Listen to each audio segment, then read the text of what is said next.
Hello everyone and welcome to my Royal Family Fans channel. I hope everyone is having a wonderful day. Before we begin, please hit the subscribe button and give this video a thumbs up. There's more bad news for the Sussex. Meghan and Harry's lucrative Spotify contract was cancelled after 915 days. Prince Harry, Duke of Sussex, is he a saint or is he a sinner?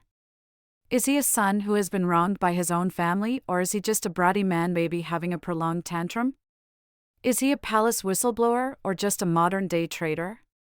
To write about Harry today is to always have to wrestle with the contradictions and the complexities of a person who did the unthinkable, walk away from the royal family and right into the waiting arms of corporate America.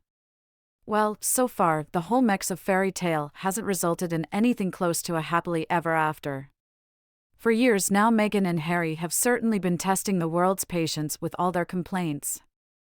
And today the question that is becoming increasingly difficult to ignore is, hasn't really paid off for them or their paymasters? Well, it doesn't look good. On Wednesday, the royal biographer Tom Bower appeared on TV in the UK and claimed that Spotify have cancelled their contract. Now Tom Bower usually knows what he's talking about, but just to make things clear, it hasn't been confirmed whether or not this news is real, and this supposed cancelling hasn't been reported by people like The Times or The Telegraph. However, if Spotify did decide they needed to do something to refigure their relationship with Meghan and Harry, it wouldn't come as a shock to anybody. Let's do a little bit of math. At the time of this report, it has spent 915 days since it was announced on December 15 of 2020 that Meghan and Harry had signed on with the audio platform, and reportedly their deal was worth about $25 million.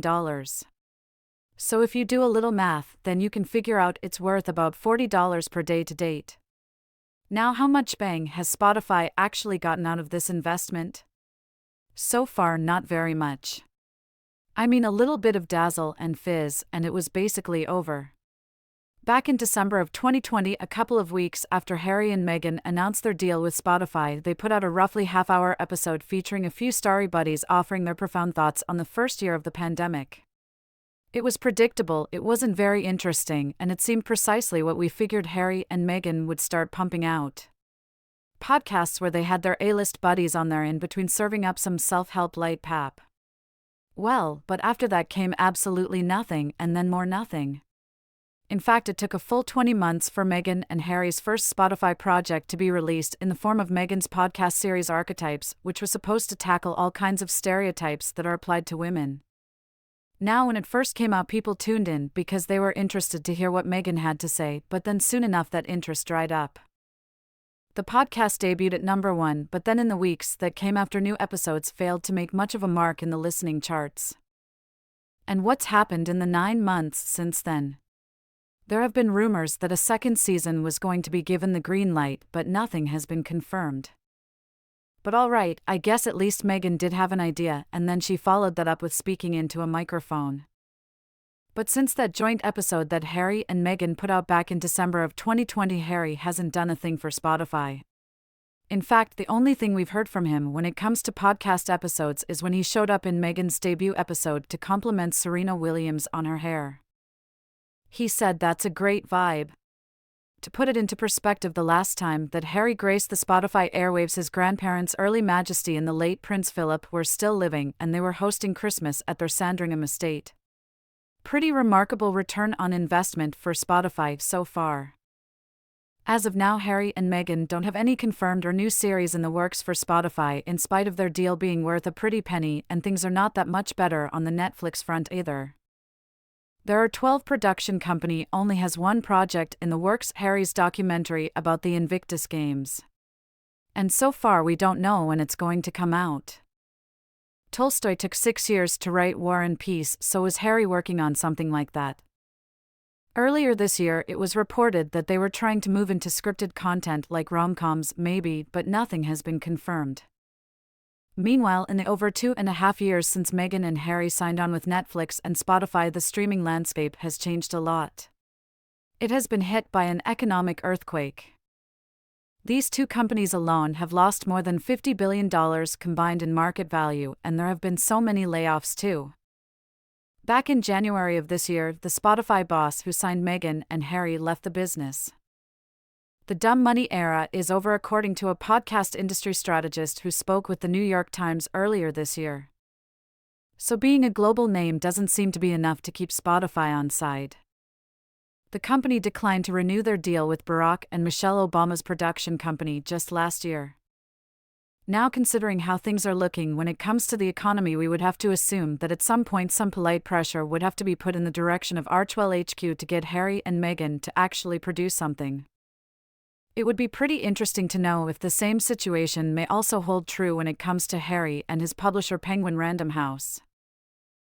Now they're probably still excitedly counting the Guinness World Record-breaking sales of his book, Spare. But how likely is it that they're trying to get another book from Harry? Writing in the Daily Mail, biographer Christopher Wilson reported that, quote, Harry's deal with Penguin, worth upwards of £22 million, requires him to produce at least one more book, and soon. And to make things even more intense, Harry is also the chief impact officer of a coaching platform called Better Up, and that's a job that seems to require him to show up in ads and undertake some speaking gigs.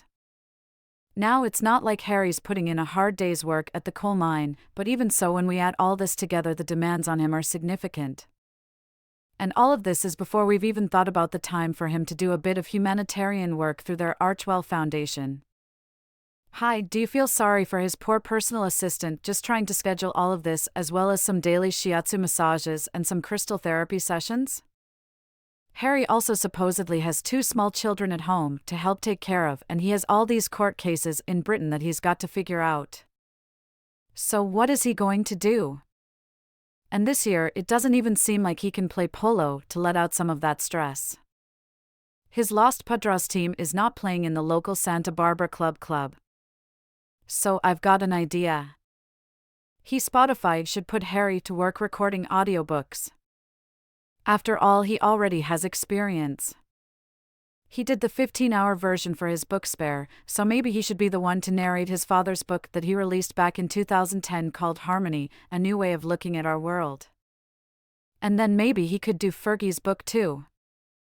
I think it's time to get that man a nice warm cup of chamomile tea and some honey, and he can get reading. Everything service plus Harry plus a raunchy romance novel? Ooh, I think that's going to be a bestseller. And you, what do you think about this news?